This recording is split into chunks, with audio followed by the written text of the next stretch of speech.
सभी को जय मसीह की आज के इस रविवार के मैसेज में भी आपका स्वागत है और परमेश्वर से यही निवेदन और उम्मीद यही रखता हूं कि आप लोगों को परमेश्वर ने सुरक्षित रखा है और परमेश्वर जहाँ कहीं पे भी आपको रख रहे हैं, परमेश्वर आपको अपने उपस्थिति में रख रहे हैं, सामर्थ्य से भर कर रख रहे हैं। इस बात का आशा और कामना करते हुए मैं आज के संदेश में जाना चाहूँगा। जबकि हमारा जो ब्लेसेड सीरीज में से जो क्वेस्ट है वो ख़त्म हो चुका है, तो अब जो वो अगर आपने नहीं देखा है तो प्लीज़ आप जाके उस सीरीज को आप देख सकते हैं। हमारे चैनल में प्लेलिस्ट बना हुआ है, उस प्लेलिस्ट में जाके आप उस सीरीज को फॉलो कर सकते हैं। अब जो मैं आगे जो आज से करना चाहता हूँ वो ये है कि मैं मत्ती रचित सुसमाचार उसका 5 अध्याय आज पहले ख़त्म करूँगा, फिर 6 और फिर 7 में मैं जाना चाहूँगा। और ये कुछ कुछ वाक्यों में डिवाइडेड है, तो कुछ कुछ टॉपिक के ऊपर यीशु मसीह ने जो है कुछ बातों को सिखाया था और वही बातों को जो है मैं फोकस में लाकर एक एक टॉपिक को उठा के मैं उस बातों को आपके बीच में समझाना चाहूँगा, उसको रखना चाहूँगा, ताकि उस वचनों के द्वारा हमारे जीवन में अगर कोई बदलाव लेके आना है तो हम वो बदलाव लेके आ सकें और उस वचन के द्वारा जो है आप लोगों को आशीष मिल सके। तो आज के वचन मनन के लिए हम निकालेंगे मत्ती रचित सुसमाचार उसका 5 अध्याय उसका 13 से लेके हम 16वें वाक्य तक पढ़ेंगे। मत्ती रचित सुसमाचार उसका 5वां अध्याय 13 वाक्य से लेके 16 वाक्य तक। तुम पृथ्वी के नमक हो, परंतु यदि नमक का स्वाद बिगड़ जाए तो फिर किस काम वस्तु से नमकीन किया जाएगा? फिर वह किसी काम का नहीं, केवल इसके कि बाहर फेंका जाए और मनुष्य के पैरों तले रौंदा जाए। तुम जगत की ज्योति हो। जो नगर पहाड़ पर बसा हुआ है वह छिप नहीं सकता, और लोग दिया जलाकर पैमाने के नीचे नहीं परंतु दीवट पर रखते हैं, तब उससे घर के सब लोगों को प्रकाश पहुंचता है। उसी प्रकार तुम्हारा उजियाला मनुष्यों के सामने चमके, कि वे तुम्हारे भले कामों को देखकर तुम्हारे पिता को जो स्वर्ग में है बड़ाई करें। अब इस वाक्य को जब हमने पढ़ लिया है तो इस वाक्य से हम दो चीजों को देख सकते हैं जो यीशु मसीह जो फोकस करना चाहते हैं कि हर एक व्यक्ति इस प्रकार का स्वभाव या इस प्रकार का बन जाए कि जिस तरीके से ये दो वस्तुएं हैं उन वस्तुओं के हिसाब से या जो चीजें हैं उनके हिसाब से अपने आप को ढाल सकें। मैं ये बड़े ही आराम से मैं समझाना चाहता हूँ। मैं नहीं चाहता हूँ कि मैं जल्दी जल्दी भाग जाऊं और फिर आप लोगों को कुछ समझ में ना आए। मैं ये समझाना चाहता हूं कि ये जो वाक्य है वो हमें ये समझाना चाहता है कि किस प्रकार यीशु मसीह हमारे स्वभाव को देखना चाहता है। दो चीजें यहाँ पे प्रकट में दिखाई गई हैं। यीशु मसीह उन चीजों पे फोकस करता है और कहता है कि हर एक व्यक्ति जो है वो नमक होना चाहिए और हर एक व्यक्ति जो है या तो ज्योति होना चाहिए। दोनों की खूबियां हैं, दोनों के फायदे हैं, दोनों के अच्छे गुणों को उठाकर यीशु मसीह जो है उस बात को फोकस कर रहा है। अब जब सबसे पहली बात हम देखते हैं वो कहता है कि तुम जगत के नमक हो। नमक होने का मतलब है कि हर एक व्यक्ति से ये मांग रखी जा रही है कि वो व्यक्ति अपने जीवन में जिस तरीके के क्वालिटीज जो गुण जो है नमक में पाए जाते हैं वही गुण को अपने अंदर अपने जीवन में भी प्रकट कर सकें। अब वो क्वालिटीज क्या है? कुछ क्वालिटीज को मैं आपके बीच में रखना चाहूंगा। नमक जो है एक स्वाद है, एक नमकीन स्वाद हमारे जबान पे भी आती है, तो हमें वो नमकीन स्वाद जो है हमें मिलता है हमारे जीभ के द्वारा। कुछ जो स्वाद जो हमारे जीभ के अंदर पाए जाते हैं उसमें देखा जा सकता है खट्टापन हमें मिलता है, मीठा मिलता है, नमकीन मिलता है या मिर्च या तीखापन हमें मिलता है। इसके अलावा बाकी सब कुछ जो है इन्हीं 4 स्वादों के अंदर जो है सिमट जाते हैं। अब ये जो नमकीन स्वाद है ये हम बहुत ही अच्छे से जानते हैं कि हमें नमक का जो स्वाद है कितना ही अच्छा लगता है और कितना ही ये एक खाने की वस्तु को उसके जो गुण है या उसके जो स्वाद को कितना ही बढ़ा देता है। कई बार हम कहते हैं कि अगर खाना में अगर तीखा डाल दो, हल्दी डाल दो, सब कुछ डाल दो, लेकिन उसमें अगर नमक कम हो तो हमें वो मजा नहीं आता, वो स्वाद नहीं आता है जो एक खाने में होना चाहिए। अब वही चीज को यहाँ पे देखते हैं कि यीशु मसीह उसी बात को बताते हैं कि नमक का नमकीन स्वाद जो है बहुत ही इंपॉर्टेंट है। तो सबसे पहली बात है कि वो एक स्वाद को देता है। दूसरी बात जो मैंने इसी पॉइंट में एक्सप्लेन कर दिया है कि वो जो है खाने को एक तरीके से जीवित कर देता है। एक खाना जो बिना नमक का हो या कम नमक का हो तो वो ऐसा लगता है कि उसमें जान नहीं है, उसमें कोई स्वाद नहीं है। तो अगर खाने में एक स्वाद आना है तो उसमें नमक होने की जरूरत है। जब मैं ये बोल रहा हूं तो उस बोलने के बीच में ही मेरे मुंह में भी पानी आ रहा है, क्योंकि मुझे लगता है कि नमक का स्वाद मेरे मुंह में आने के लिए मैं इच्छा कर रहा हूं। तीसरी बात जब हम देखते हैं, जो नमक की खूबियों में देखते हैं, तो हम ये पाते हैं कि वो प्रिजर्वेटिव के रूप में इस्तेमाल किया जाता है। पुराने टाइम में इतने केमिकल वगैरह नहीं यूज किया जाता था, तो इस वजह से कोई भी चीज को अगर लंबे समय तक रखना है तो उसमें नमक डाला जाता था। इवन जब हम पुराने टाइम के अगर आइसक्रीम को देखा जाए तो मैं जानता हूं कि पहले के टाइम पे हमारे यहाँ पे आइसक्रीम हुआ करता था, तो एक हमारे चर्च में विश्वासी थे, वो खुद के आइसक्रीम बनाया करते थे। तो वो ऐसा क्या करते थे कि वो एक लकड़ी का बैरल हुआ करता था, जो क्या कह सकते हैं, टोकरी जैसा मान लो कि लकड़ी का हुआ करता था, बैरल कहते थे उसको। उसके बीच में उन्होंने एक स्टील का बर्तन रखा होता था, उसके अंदर वो आइसक्रीम रखते थे और बर्फ को जो है साइड में डाल देते थे। लेकिन बर्फ जल्दी ना पिघले इस वजह से वे लोग उसके ऊपर नमक डालते थे। ये कॉन्सेप्ट मुझे पहले नहीं समझ में आता था, लेकिन जब मैंने उसको खुद देखा अपने आंखों के सामने तो मैं समझ गया कि नमक की क्या क्वालिटी है, कि वो उस वाटर मॉलिक्यूल को एकदम से पिघलने नहीं देता है, लेकिन उन्हें बनाए रखता है ताकि लंबे समय तक वो बर्फ जो है अपनी ठंडापन उस आइसक्रीम को दे सके। कहने का मतलब, कुछ भी चीज को अगर वो लंबे समय तक बनाए रखना है तो नमक का होना बहुत जरूरी था। इवन अचार में अगर देखते हैं तो अचार में भी नमक इसलिए डाला जाता है क्योंकि नमक की क्वालिटी की वजह से अचार लंबे समय तक, अगर एक बार बना दिया है तो वो 1 साल 2 साल तक निकल जाता है।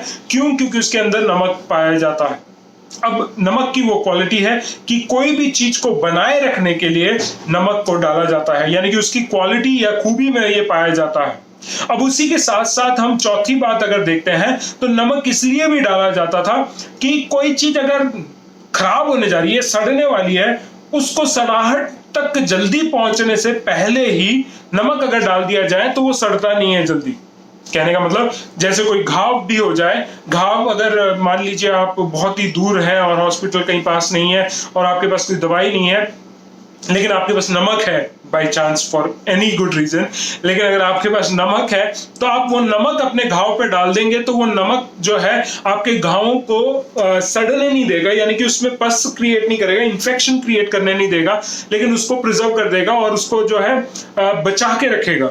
तो कहने का मतलब क्या है कि ये 4 गुण जो है नमक के अंदर पाए जाते हैं। केवल नमक एक स्वाद के रूप में नहीं, लेकिन नमक केवल एक भोजन को बढ़ाने के लिए नहीं, साथ ही साथ वह एक प्रिजर्वेटिव का काम करता है। उसके साथ ही वो जो है सड़ाहट चीजों को सड़ने नहीं देता है, उसको भी सड़ने से बचाता है कार्यों को। कहने का मतलब क्या है कि परमेश्वर ये क्यों कह रहा है कि जब परमेश्वर ने इस एक चीज को इस्तेमाल किया तो यीशु मसीह जानते थे कि ये गुणों से संपूर्ण है, ये नमक जो है बहुत ही वैल्यूएबल है। इवन यहां तक कि अगर ये नमक की वैल्यू के बारे में बात करना है तो आजकल टूथपेस्ट में भी ये पूछा जाता है कि आपके टूथपेस्ट में नमक है कि नहीं, क्योंकि नमक से आपके दांतों को बहुत हेल्प मिलती है। इवन जब दांतों में दर्द होता है तब भी अगर नमक के पानी का गरारा आप करोगे तो उस दर्द से आपको राहत मिल सकती है। इवन पेन किलर का काम कर रहा हो उस पॉइंट ऑफ टाइम में।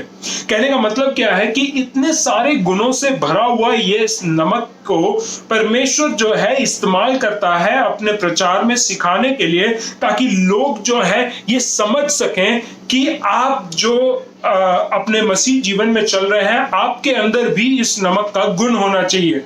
तो वो क्या कह रहा है कि अगर ये नमक जो है अपने स्वभाव से या अपने नमकीनपन से हटा दिया जाए, फिर उसको नमकीन कौन कर सकता है? कोई भी नहीं। फिर वो नमक का क्या वैल्यू है? कुछ भी नहीं। फिर उस नमक का क्या यूज है? कोई काम नहीं है। उसको घर के बाहर फेंक देंगे और पैरों तले रौंदा जाएगा। इस तरीके से वचन कह रहा है। लेकिन मैं क्या कहना चाहता हूं कि नमक की तरह बनने के लिए या बी द सॉल्ट, ये कैसे हो सकता है? वो ये बातों से कह सकता है कि अगर हम मरकुस रचित सुसमाचार उसका 9वां अध्याय उसका 50वां वाक्य अगर हम निकालते हैं, मैं आपके बीच में निकाल के पढ़ना चाहूंगा। 9 का 50 उस प्रकार कहता है कि नमक अच्छा है, पर यदि नमक का स्वाद जाता रहे तो उसे किस से नमकीन करेंगे? अपने में नमक रखो और आपस में मेल मिलाप से रहो। एक और वाक्य मैं पढ़ना चाहूंगा, फिर मैं उस पॉइंट्स को समझाना चाहूंगा, क्योंकि बार बार बाइबल की और हम देखेंगे तो एक डिस्ट्रैक्शन हो जाता है। तो दूसरा जो वाक्य मैं निकालना चाहता हूं वो है दूसरा कुरिन्थियों की पत्री उसका 2 अध्याय उसका 14वां वाक्य, 2 Corinthians chapter 2 verse 14। परंतु परमेश्वर का धन्यवाद हो जो मसीह में सदा हमको जय के उत्सव में लिए फिरता है और अपने ज्ञान की सुगंध हमारे द्वारा जगह फैलाता है। अब मैं ये 2 वाक्य के ऊपर बेसिस रखते हुए नमक के गुणों को हम किस तरीके से अपने स्वभाव में या अपने जीवन में कैसे प्रदर्शित कर सकते हैं, उस बात को आपके सामने रखना चाहूंगा। अब जब हम पढ़ते हैं तो ये दोनों वाक्य हमने पढ़ लिया है, उस वाक्य के अनुसार कुछ बातों को मैं आपके सामने रखना चाहता हूं कि नमक की तरह अपने नमकीनपन को जैसे वो याद रखता है, संभाल के रखता है, उसको बनाए रखता है नमकीन स्वाद को, उसी तरीके से आपको अपने जीवन में परमेश्वर की विश्वास योग्यता को याद रखना है। समझिए, परमेश्वर विश्वास योग्य है, परमेश्वर ने अपनी विश्वास योग्यता दिखाई है, परमेश्वर आपके प्रति विश्वास योग्य रहा है और इसी वजह से वो कह रहा है, वचन हमें सिखाना चाह रहा है कि हम भी विश्वास योग्य बने। अब मैं ये वाक्य को जब मैं आपके बीच में रख रहा हूं तो मैं ये समझाना चाह रहा हूं कि हम कई बार परमेश्वर ने किए हुए कार्यों को या परमेश्वर की विश्वास योग्यता को हम कई बार भूल जाते हैं, और वो भूलने के वजह से हमारे साथ होता क्या है कि हम अपने आप को सीमित कर लेते हैं इन बातों के लिए कि परमेश्वर ने मेरे लिए किया क्या है। क्योंकि जब कोई परेशानी आती है हम एकदम से जो परमेश्वर ने पिछले दिनों में हमारे साथ अच्छी अच्छी बातें करता हुआ आया था वो सारी बातों को हम भूल जाते हैं, और हम क्या चाहते हैं कि परमेश्वर मेरी इस समस्या के बीच में तू मेरा कार्य कर। देखिए, जब हम परमेश्वर के विश्वास योग्यता को याद रखते हैं तभी हमारे अंदर जो विश्वास है वो मजबूत रहता है कि परमेश्वर पिछले दिनों में मेरे साथ विश्वास योग्य था, इस वजह से आज भी मैं विश्वास कर सकता हूं और कल का दिन जो आने वाला है उसमें भी मैं विश्वास कर सकता हूं। दूसरी बात जो इस नमक से हमें सीखने को मिलता है कि हम प्रिजर्व करें मसीही एक शिक्षाओं को, हेरिटेज को, जो बातें परमेश्वर ने यीशु मसीह के द्वारा हमें सिखाई हैं, उसने अपने जीवन में करके दिखाई हैं, उन बातों को हम प्रिजर्व करने की कोशिश करें। आजकल हम क्या होता है, हमारे संसार में क्या होता है कि हम संसार के साथ चल रहे हैं, संसार के साथ जी रहे हैं, तो जो संसार में जिस तरीके के रीति हैं, रिवाज हैं, या जिस तरीके के आइडियोलॉजीज हैं या सोच विचार है, दृष्टिकोण है, उसी प्रकार से हम अपने आप को ढाल रहे हैं। नहीं, ऐसा नहीं लग रहा आपको? देखने के लिए बहुत सारी बातें हैं। जैसे आज इगैलिटेरियन सोसाइटी मानी जाती है, यानी कि सब लोग एक समान है, चाहे वो पुरुष हो चाहे स्त्री हो। मेरे को स्त्रियों से कोई आपत्ति नहीं है, लेकिन जो बाइबल सिखाती है उसी तरीके से मैं आपको समझाना चाहता हूं कि स्त्रियों के ऊपर पुरुष को अधिकार दिया गया है और पुरुष के ऊपर अधिकार मसीह का है।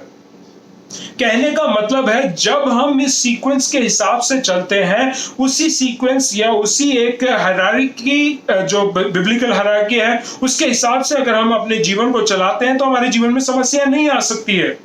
लेकिन हम ये इस तरीके से भी नहीं कह रहा हूं कि बिल्कुल हम रौंद के रखें स्त्रियों को, उस बात के ऊपर भी मैं प्रमोट नहीं कर रहा हूं, मैं बिल्कुल उसके बारे में नहीं कह रहा हूं। मैं ये कह रहा हूं कि जब भी हम अपनी स्त्री को रखते हैं या अपनी बीवियों को रखते हैं या अपनी स्त्री वर्ग को कहीं पे भी रखते हैं, वे हमारे अधीन रहती हैं। अधीन रहने का मतलब ये नहीं है कि हम उनको पैरों तले रौंद रहे हैं, लेकिन हम ये कहना चाह रहे हैं कि वह हमारे साथ साथ रह रहे हैं। लेकिन स्त्री को कभी भी यह अधिकार नहीं मिला है कि वह पुरुष के ऊपर हक जमा सके या आदेश दे सके या उनको निर्देश दे सके। परिवार का हेड या आपके एक मसीही परिवार का हेड जो है वो मसीह ने या परमेश्वर ने नियुक्त किसको किया है, वो है एक पुरुष को। जब तक आपकी शादी नहीं हुई है तो आपका पिता आपका परिवार का जो हेड है, और अगर आपकी शादी हो चुकी है आपका पति जो है आपका हेड है। अब ये जब हम समझ गए हैं तो इसी के साथ साथ मसीह जो है हर एक मसीह परिवार का सिर है, और हर परिवार एक कलीसिया में है तो उस कलीसिया में उस पासबान के अधीन में है, तो पासबान को उस कलीसिया का हेड बना रखा है। लेकिन पासबान के ऊपर भी मसीहा का या यीशु मसीह का हक है, वो डोमिनेट करता है, वो कंट्रोल करता है, उसके निर्देश अनुसार सारा कलीसिया चलता है या पासबान चलता है, और पासबान उस बातों को आगे अपनी कलीसिया में विश्वासियों को बांटता है। तो एक रूल का जो ऑर्डर है, मसीह सबसे ऊपर, उसके बाद जो है पुरुष या एक पासबान या एक पति या एक पिता, उनको स्थान दिया जाता है। फिर उसके बाद जो है स्त्री वर्ग आता है और फिर बच्चे आते हैं। तो ये जब सीक्वेंस हम नहीं समझ पाते हैं या ये सीक्वेंस में हम मिलावट करने की कोशिश करते हैं, क्योंकि संसार में इगैलिटेरियन सोसाइटी है, तो इगैलिटेरियन सोसाइटी का मतलब है हक उसको भी है, हक इसको भी है, वो भी सिखा सकते हैं, ये भी सिखा सकते हैं, वो भी कर सकते हैं, ये भी कर सकते हैं। तो वो सिचुएशन में क्या हो जाता है कि हम अपने आप को भूल जाते हैं कि मसीह ने हमें क्या सिखाया है, और हम संसार के रीति से चलते हैं, और हम सब जगह लड़ने को तैयार हैं कि संसार जैसा बोल रहा है वो सही है, मसीह के बातों को भूल जाओ।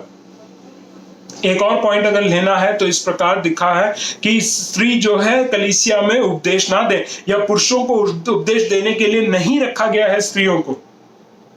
लेकिन आज के समय में अगर देखा जाए सब चलता है, सम कॉम्प्रोमाइजेस, सब हमने कॉम्प्रोमाइज समझौते कर लिए हैं। हमने मसीह के वचन को या कलीसिया के सिद्धांतों को हमने अपनी रीति से अपने फायदे के लिए हमने मिलावट कर दिया है।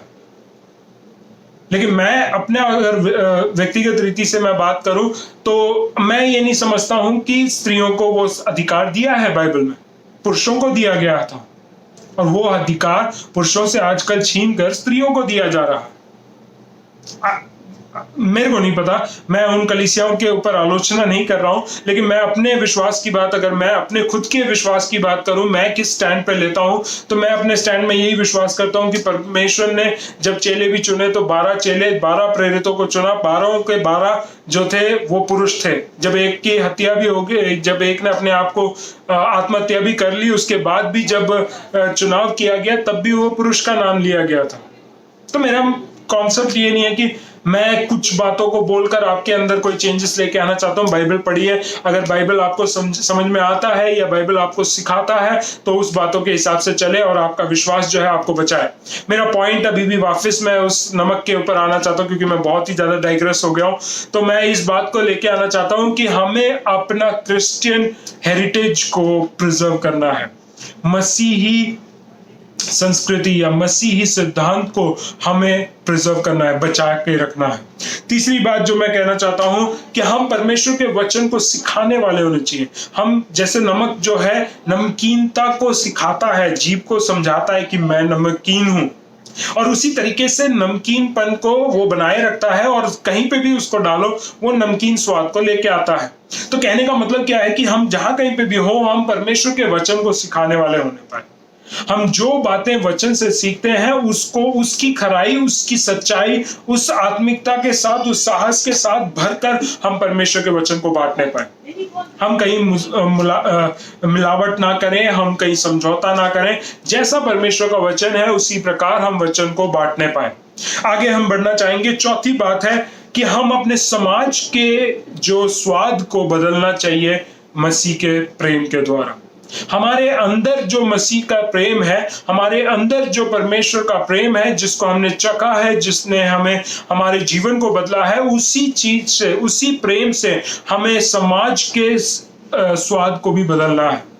हम कई बार देखते हैं कि आजकल न्यूज़ जब पढ़ते हैं, बड़े ही दुख वाले खबर हैं, बड़े ही लड़ाइयाँ हैं, झगड़े हैं, ईर्ष्या है, बड़े ही रोष है एक दूसरे के प्रति, कैसे हम स्वभाव को रख रहे हैं, किस प्रकार की भावनाओं को रख रहे हैं, एक दूसरे को देखना नहीं पसंद कर रहे हैं, एक दूसरे के विरोध में हम लड़ाई करने के लिए भी तैयार हो जाते हैं। इस बातों को देखकर मैं ये कहना चाहता हूं, ये संसार को मसीही स्वाद का जरूरत है, मसीही प्रेम को जानने की जरूरत है। अगर मसीह का प्रेम हर किसी के हृदय में, हर किसी के जीवन में राज्य करेगा, तो वो ही एक बदलाव को लेके आ सकता है इस समाज में।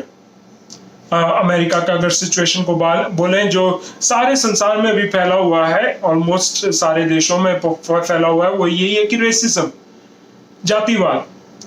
जातिवाद को अगर हमारे संसार में, हमारे राज्य में देखें, तो हमारे यहाँ पे जो है जातिवाद को लेके बहुत लड़ाइयां हैं। कौन ऊंची जाति का है, कौन नीची जाति का है, बहुत सारी बातों में लड़ाइयां होती रहती हैं।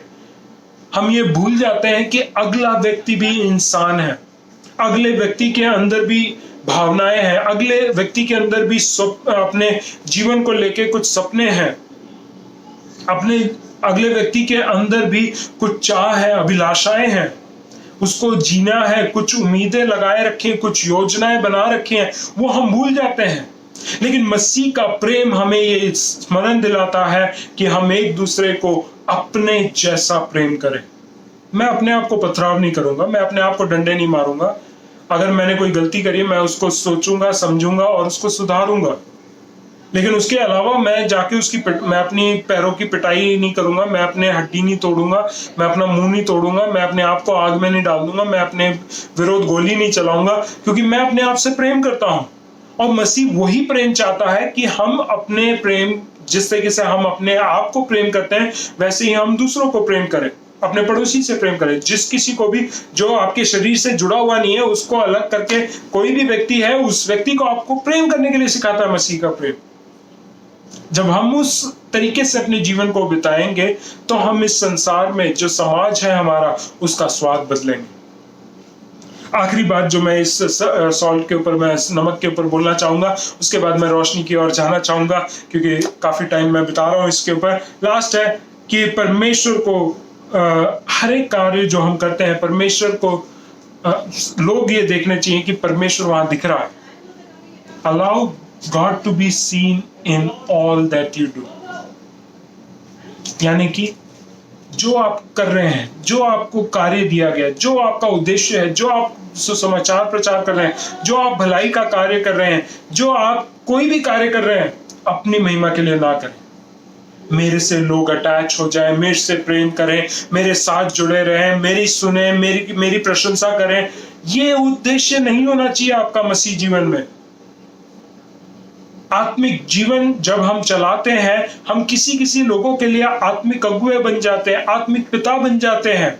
लेकिन मैं इसलिए आत्मिक पिता नहीं हूं या इसलिए आत्मिक अगुआ नहीं हूं कि मेरे से कनेक्ट हो जाए लोग, या मेरी प्रशंसा करें, या उनको जब समस्या आ जाए तो मुझे याद करें। मैं वो नहीं चाहता हूं। मैं ये चाहता हूं कि हर एक व्यक्ति परमेश्वर को देखे। मेरे जीवन के द्वारा जो भी मैं कार्य करता हूं, जो भी मैं सेवा टहल करता हूं, जो भी मैं वचन से सिखाता हूं, वो इसलिए नहीं कि मैं अपनी बुद्धि को प्रकट कर सकूं, मेरे सामर्थ को प्रकट कर सकूं, मेरे पैसे को प्रकट कर सकूं, या मेरे नाम को ऊंचा कर सकूं। मैं इसलिए करता हूं कि मेरे द्वारा परमेश्वर को महिमा मिले। हमें समझने की जरूरत है, क्योंकि अगर हम ये नहीं कर रहे हैं तो हम नमकीन नहीं है, हम सॉल्ट नहीं है।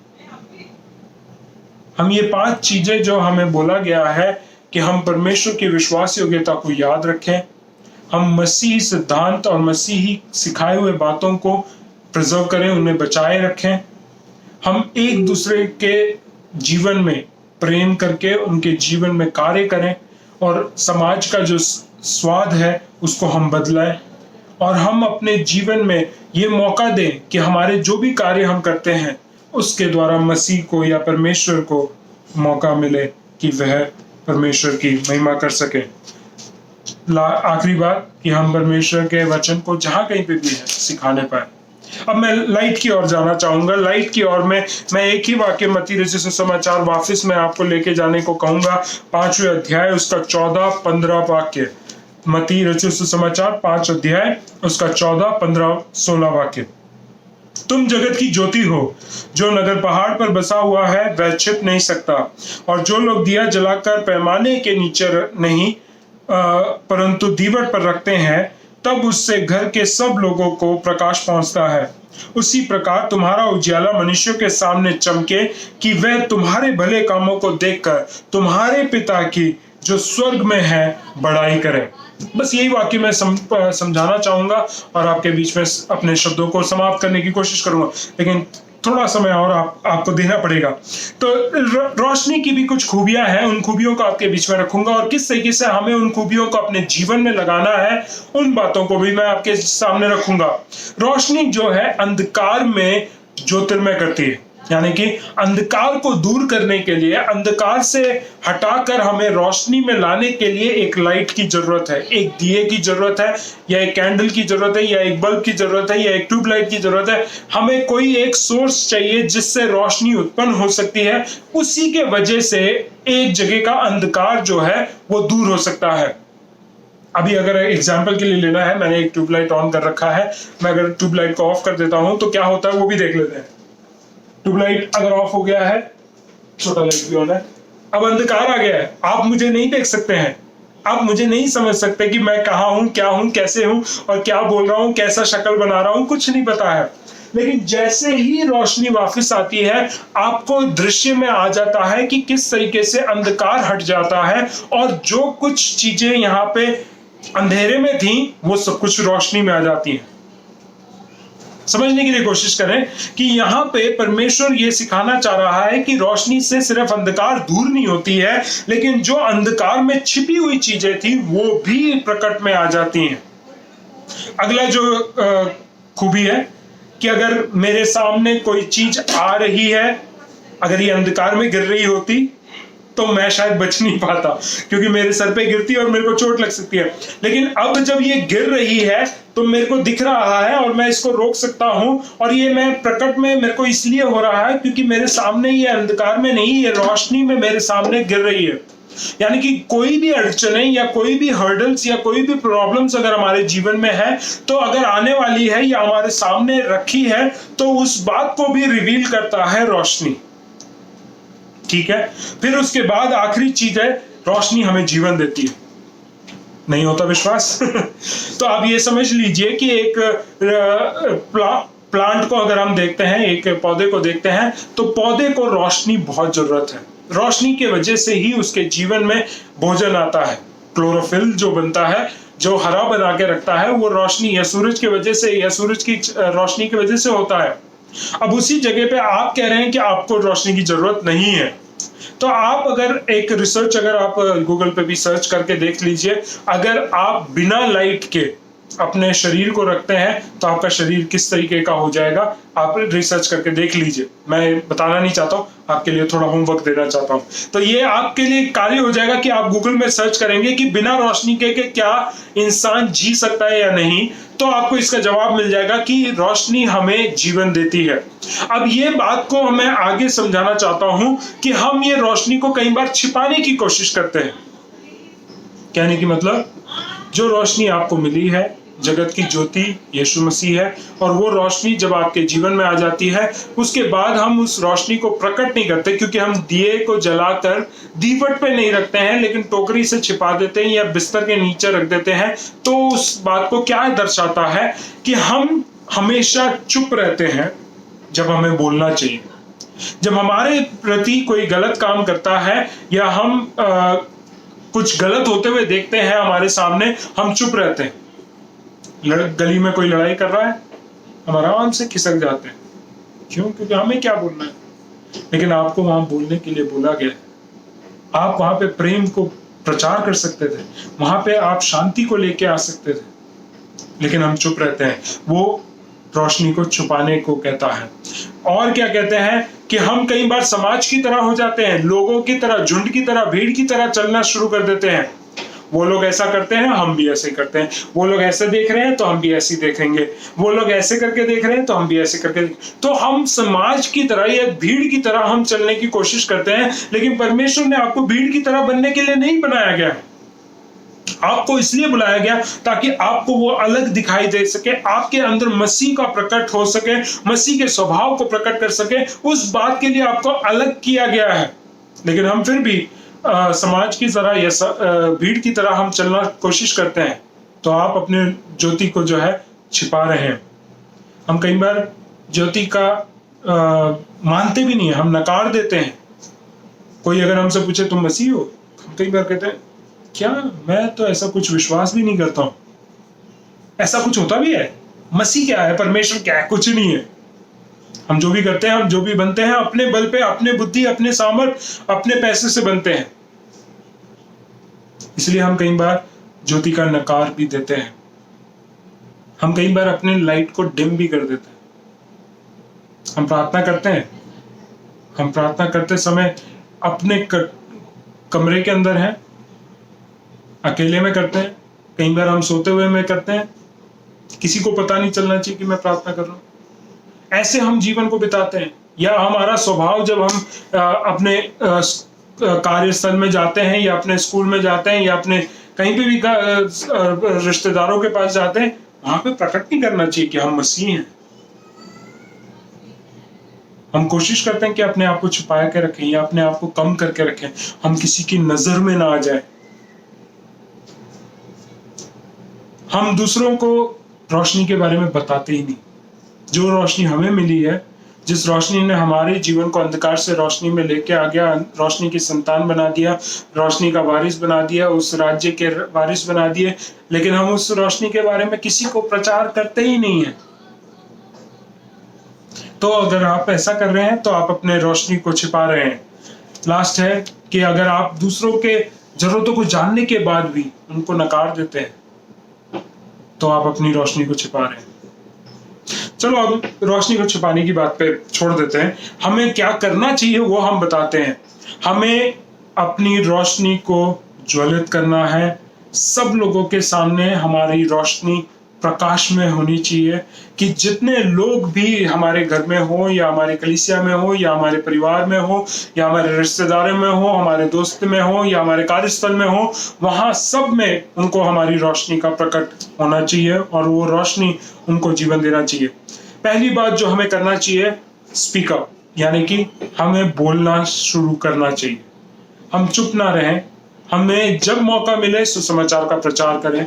हमें जब मौका मिले लोगों को बताएं क्या सही है क्या गलत है, क्योंकि लोगों को सही में नहीं पता है कि क्या सही है क्या गलत है। हम अपने सामने अगर कुछ बातें गलत होती हुई देख रहे हैं तो उस समय भी अपने मुंह को खोल के बोले कि हम ये गलत हो रहा है, ये सही नहीं है, it is not correct. You have to raise your voice. आपको अपनी आवाज को उठाना है। अब इसी के साथ साथ आपको समझ में आना चाहिए, दूसरा पॉइंट भी मैं समझाना चाह रहा हूं कि जब आप बोलते हैं तो दूसरा पॉइंट ये समझाना चाहता है कि आप अच्छे होने चाहिए, भले होने चाहिए, नम्रता और कोमल के साथ, दया के साथ आपको बातचीत करनी। घमंडी होके नहीं, गुस्से के साथ नहीं, आप एक मैं सब कुछ जानता हूं तुमको कुछ नहीं पता है वो वाले एटीट्यूड के साथ भी नहीं, लेकिन अच्छे स्वभाव के साथ, दूसरों को अपलिफ्ट करने के लिए, दूसरों को बढ़ाने के लिए, दूसरों को बढ़ाने के लिए और दूसरों को स्थिर खड़े करने के लिए, दूसरों को गड्ढे में से निकालने के लिए आपके कोमल वचन काफी हैं। आपको बोलना जरूरी है, साथ ही साथ आपको कोमल और बहुत ही निर्मल और बहुत ही दया के साथ आपको बातचीत करना है। कई बार मैंने देखा है लोग अगर गलती करते हैं तो उनको डांटने के लिए बहुत सारे लोग पहुंच जाते हैं, लेकिन प्रेम के साथ गले लगाकर उनको कहना कोई बात नहीं, तुमसे गलत हो गया है, अगली बार ये गलती मत करना, ये सही नहीं है। जिस वे में मैं बोलता हूं उस वे में वो व्यक्ति के जीवन में कार्य हो सकता है। लेकिन अगर मैं ईंट की तरह फेंकूं, तूने गलत किया है, तेरे बस की नहीं है, तू सही नहीं है, तेरे बिल्कुल भी तेरे जीवन में कितना भी सिखा लो समझा लो, तू तो गधे का गधा ही रहेगा, ऐसे बोलने के लिए नहीं कह रहा है। लेकिन सही रीति से, कोमलता से, दया के साथ उन बातों को अगर हम बांटें तो वो उनके जीवन में कार्य कर सकता है। तीसरी बात, अगर आपकी रोशनी आपको चमकाना है प्यार करो जब मुश्किल हो कि एक व्यक्ति से प्यार करना, तब भी उनसे प्यार करो। प्रेम एक ऐसी चीज है जो सारी चीजों में रोशनी डालता है, सारी चीजों में प्रेम जीवन डालता है, सारी चीजों में प्रेम जो है आपकी गलतियों को, उनकी गलतियों को, सबको ढांप देता है और आपको एक अच्छा मनुष्य बनने में सहायता करता है। लेकिन चाहिए क्या है कि हम प्रेम करें। हम ये ना सोचें कि वो प्रेम करेगा तो मैं प्रेम करूंगा, नहीं। वो करे ना करे, वो लोग करने के लिए मुश्किल है, वो ऐसे लोगों से प्रेम कैसे किया जा सकता है, वो सवाल भी आ जाए, तब भी आपको प्रेम करने के लिए बोला गया। आखिर बात, परमेश्वर को महिमा दें, क्योंकि परमेश्वर के अलावा और कोई हमें सामर्थ नहीं देता। कोई भी ऐसा कार्य हम जो करते हैं वो इस तरीके से हम करते हैं क्योंकि परमेश्वर ने हमें सामर्थ दिया, परमेश्वर ने हमें उस स्थान में खड़ा करा, उस पोजीशन को दिया। अगर कुछ लोग हमसे बातचीत करते हैं, कुछ लोगों को परमेश्वर ने हमारे साथ जोड़ा है, कुछ लोग हमारे पीछे अनुकरण कर रहे हैं, सब कुछ परमेश्वर की देन है। उस बात को समझते हुए परमेश्वर को महिमा दें। देखिए, ये दो ही बातें मैं समझाना चाहता हूं कि आप नमक बने, रोशनी बने। Light, be the light, be the salt, be the light of the world, be the salt of the world. ये सारी चीजों को अगर हम कर सकते हैं, ये सारे गुणों को जो ये दो चीजों के द्वारा यीशु मसीह समझाना चाहते थे, अगर आपके जीवन में ये बातें समझ में आ गई हैं और आपको लगता है कि मेरे जीवन में ये कमियां थी, ये नहीं था, वो नहीं था, तो उन बातों को फिर से लेके आने के लिए परमेश्वर से प्रार्थना करें। क्यों ना मैं आपकी सहायता करूं इस प्रार्थना में। सगे पिता परमेश्वर, हम धन्यवाद के साथ आपके चरणों में आते हैं, धन्यवाद करते हैं कि परमेश्वर आपने फिर से हमारे जीवन में अनुग्रह किया, हमें जीवित रखा और हमारे जीवन में कार्य करते गए, सुरक्षा दिया है परमेश्वर, सारी जरूरतों को पूरा किया, उसके लिए धन्यवाद। एक और बार आज के वचन के लिए हम धन्यवाद करते हैं जिसके द्वारा हमें समझाया गया कि हम नमक बने, हम रोशनी बने।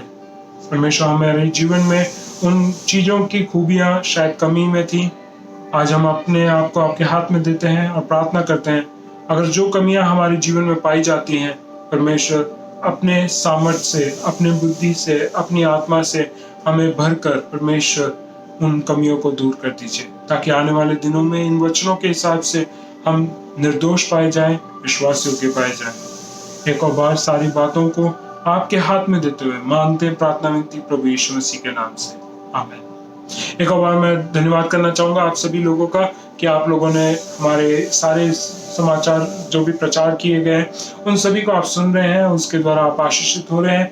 आशा यही करता हूं कि आप इन आशीषों को प्राप्त करने के बाद अपने तक सीमित ना रखें, दूसरों तक बांटें, और उसको बांटने के लिए आप इस वीडियो को शेयर भी कर सकते हैं, कमेंट करिए, हमारा उत्साह बढ़ाइए, ताकि हम ऐसे ही प्रचारों को, परमेश्वर के वचन को खरे रीति से साहस के साथ आपके बीच में बांट सकें। एक और बार सभी को परमेश्वर के हाथ में देते हुए यही उम्मीद करता हूं कि परमेश्वर आपको सुरक्षित रखे, आशीषित रखे। सभी को जय मसीह।